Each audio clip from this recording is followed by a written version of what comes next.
Hi, my name is Hermine, and the way that people know me is pretty driven individual who's also a little bit quirky.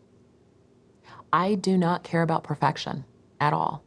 I've spent the first 20 years of my life trying to be perfect. And what happened was I realized that when I was like 5 or 6 years old, I wouldn't get bullied if I always had the right answer. I wouldn't be seen as the black kid that you couldn't listen to if I had the right answer. And so I developed this weird persona where I had to work 10 times harder and I always had to get the right answer. And I just think that that's just neurotic. Like nobody's like that. Um, if you're really in an area that's healthy. And now as an adult, I can be like, yeah, I was wrong with that. And I'll even start up that this is what I'm thinking, but I could be wrong. And I think there's a power in and a comfort in people knowing that their team members or their leadership or those that report to them aren't perfect and show those vulnerabilities. And there's a lot to be learned in that space of where you feel safe enough to say, hey, I'm not perfect. And you can lead, and people understand that because they're not perfect either. And it really frees up everyone else to be who they are.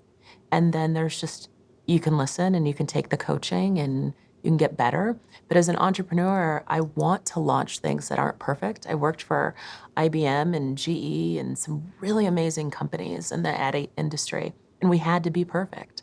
But as a startup, you'll never launch if you're focused on perfection. And so what it is, let's get it to good enough and let's just keep improving. Can I add to this? Because I think it's a really important story and I share with it as a parent. So I think a lot of us are parents. And I used to ask my kid every day when she came home from school, what'd you learn today at school? She, I don't know, or nothing. And I was like, I think she was in 5th grade, just going to Alexander Dawson. And I just changed the conversation and said, what did you do today to make somebody feel better about who they are? And so the stories that came out of that were like Hallmark greeting cards. They had this rule where you weren't, if somebody was sitting alone, you had to go sit with them. That's what the teachers told the kids. And so there was a teacher, and he was a French teacher, a new guy from Africa, I can't remember where, and he was sitting alone. And so she went and sat by him. And then all the other kids went and sat by him. And now he went from being the teacher that sat alone to the most popular teacher. And then all the other teachers tried to sit by him, and I was like, nope, the kids are next to him, right? So it was like this kind of cool dynamic. I heard stories of her being a really good public speaker, but then she taught other people how to win their races for student government by teaching them how to be a better public speaker.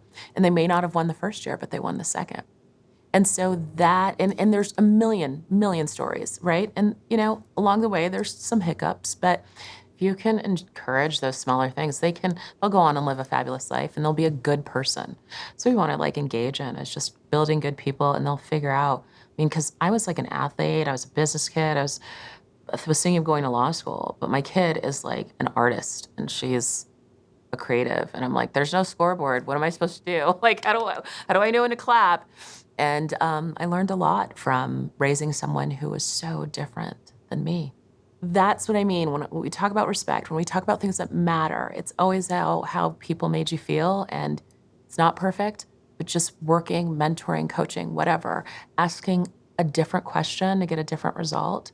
And I know the world that I want to live in the future asks not what do you learn, because AI probably knows everything, right? But how did you make people feel? And just a little bit about my history and where I come from as an immigrant to the States and how different of a perspective that I have from that. I immigrated here from Cameroon when I was 2 years old, so I've been here a while. My stepdad, who I call Dad because he raised me, was in the Peace Corps. So there was me, and then they had my brother, and then we all came to the States, and he grew up in Boulder, so that's where I grew up.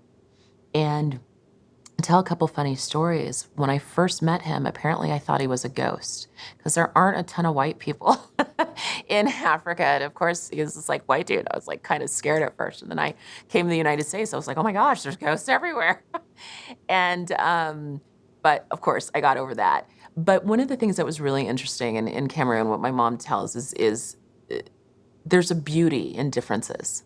Whereas sometimes here, it's like, it's not a good thing. There, it's like, oh, like white can be good, but, Asian, all these different things. It's like a welcoming, a little bit more so, and comfort. But we came here to the United States, and it was tough at first. I think it was 1980, and we at one point moved to like Logan, Utah, and my dad was with Pepperidge Farm, and I remember getting babysat one night, and I don't think they knew that his family was Black. They knew we weren't Mormon. That was hard enough, but then they saw the family, and it was just like, it was almost a little bit too much for them to handle. But that was kind of like my first experience in like, oh, people are so different, and they look at us different, and it's not always necessarily a good thing.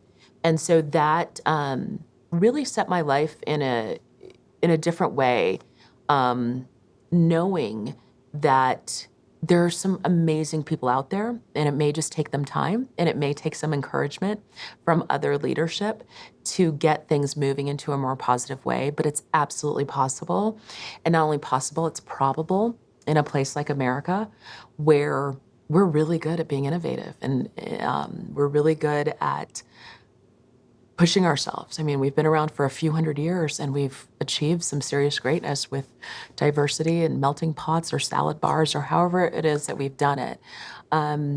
So I would say, coming from there to here, there's definitely, my life has been a little bit of ups and downs.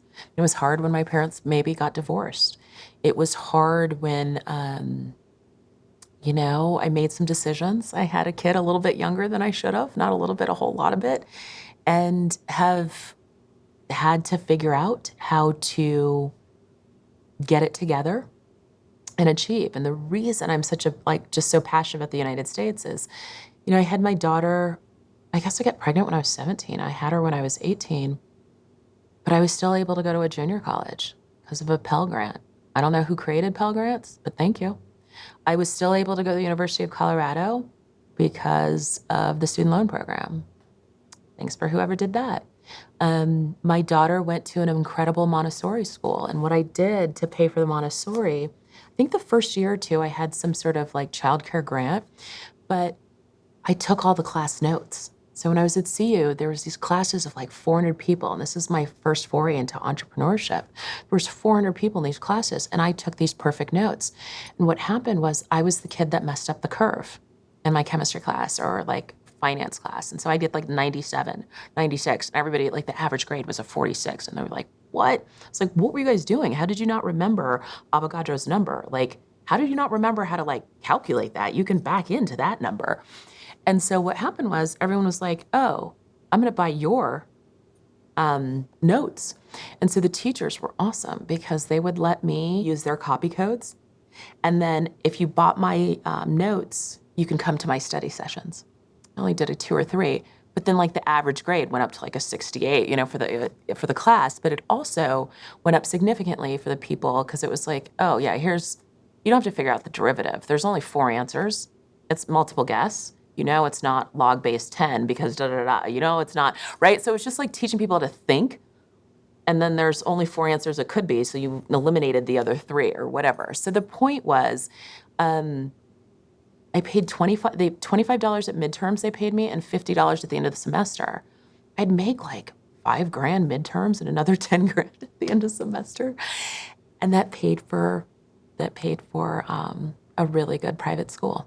So, that was just how life was. And I think as an immigrant, it's cool that you can make mistakes somewhere, and it doesn't mean that you're stuck there. Like, you can figure it out, do something a little different. That's the coolest thing about the States, and also kind of this whole Boulder Valley, right? There's a lot of people here who are just entrepreneurial. I don't know. I lived in Virginia, and I don't know that I would have had the same opportunities there. One of the things that has kept me a lot grounded was my connection to sports. So super fit. I was kind of one of the best small forwards, but I also played 4 sports. And inside doing that, like varsity sports, then I didn't play at the college level, junior college a little bit, but I played volleyball, basketball, soccer, and track. And I had really sure hands and I could really jump and I followed instruction. And I guess kinesthetically, I guess that's the term. I don't know. You don't have to show me once. I can just see it and then repeat it and do it. So whatever that's about. But one of the things that was really interesting is I didn't realize this until I was older. And I wish I would have realized it sooner, but it's changed who I am now and why I care so much and try and give back earlier, is because I went to a school called Columbine Elementary in Boulder. And I was hanging out with my daughter, and there was this young lady I saw, and she was an incredible athlete. And I was like, oh my gosh, I could coach you. And I was trying to encourage her. She should play basketball. But for whatever reason, she didn't. But I tried to go back to the elementary that I went to. And in there were the admins. And I just was like, hey, is Mr. Kaufman here? I'd love to talk to him. I was like, oh, he's retired. I think he might have even passed by then. But I was like, I'm Hermine. I used to go to school here. They're like, we know. We used to read about you in the paper. I was like, wait, what? You actually knew who I was this whole time? I was like, well, I want to do like a basketball program or do something to like help and give back. And, we chit-chatted about it. And by then, the time had really passed. I'd moved on and was in college. But I realized at that moment that I could have done just like a 1-week clinic when I was in high school. And it would have made the difference because they like totally still remembered who I was. And the girl, Chloe, could have potentially, been one of the people I helped out, and she would have definitely been a star.